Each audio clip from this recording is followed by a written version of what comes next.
Olá, meus queridos irmãos, cumprimento a todos com a paz do Senhor, Evangelista Márcio falando. Acabei de chegar do culto de doutrina e aqui no Templo Central da Assembleia de Deus do Coqueiro, a pessoa do nosso dirigente, pastor Antônio Menezes da Nóbrega, e hoje nós aprendemos lições preciosas acerca da menor pregação de Jesus. É isso mesmo que você ouviu, a menor pregação de Jesus. E a menor pregação de Jesus está registrada em Marcos capítulo 1, versículo 14 e versículo 15, que diz assim: depois que João foi preso, Jesus foi para a Galileia, proclamando as boas novas de Deus.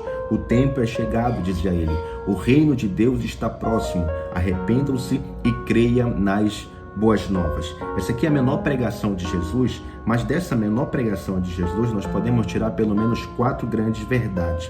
A primeira verdade é quando ele diz, o tempo está cumprido.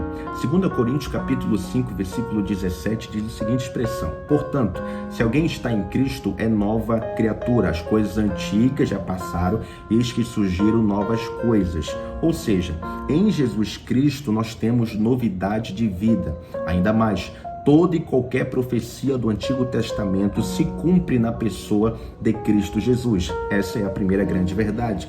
A segunda grande verdade é quando ele diz, o reino de Deus está próximo. Uma referência é a própria palavra de Jesus, em Mateus capítulo 3, versículo 2, que diz, arrependam-se, porque o reino dos céus está próximo. Nós podemos dividir essa expressão reino dos céus ou reino de Deus em pelo menos 2 tempos. O primeiro tempo fala dos redimidos na cruz, ou seja, é quando Cristo, quando Deus tem um domínio completo sobre os seus filhos. E o segundo tempo que podemos dividir é que todo redimido aguarda o reino de Deus, que é a Nova Jerusalém, as mansões celestiais. Essa é a segunda verdade. A terceira verdade fala sobre arrependei-vos. Atos capítulo 2, versículo 38, uma referência que fala bem claro sobre isso.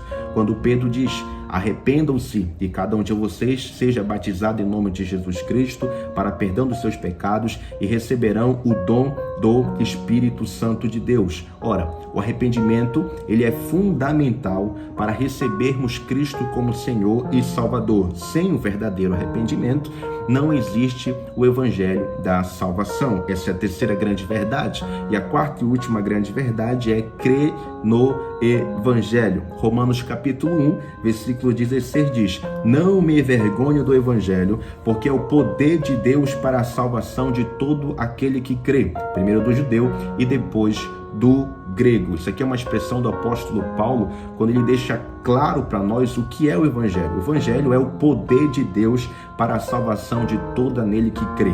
Só que esse Evangelho precisa de fé, precisa de crer.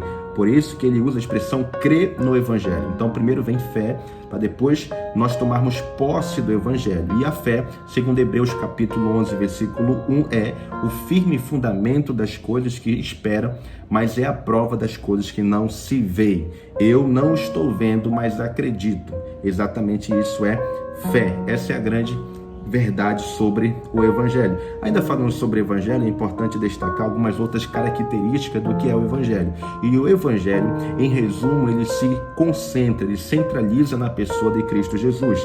Mas fiz umas breves anotações aqui sobre a pregação e é importante ressaltar que o Evangelho é as boas novas. O Evangelho é Jesus. O Evangelho é a cruz do Calvário. O Evangelho é a crucificação, morte e ressurreição de Cristo. E o Evangelho é a segunda vinda do Filho do Homem. Por isso o apóstolo Paulo deixa claro aos nossos corações o que está registrado em 1 Tessalonicenses capítulo 4, versículo 16 e o versículo 17. Pois dada a ordem com a voz do arcanjo e ressoada a trombeta de Deus, o próprio Senhor descerá do céu e os mortos em Cristo ressuscitarão primeiro. Depois disso, os que estivermos vivos seremos arrebatados juntamente com ele nas nuvens para o encontro com o Senhor nos ares e assim estaremos com o Senhor para sempre. Louvado seja Deus.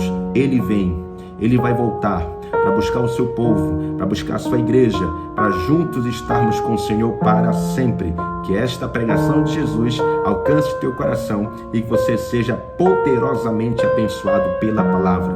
Que Deus te abençoe.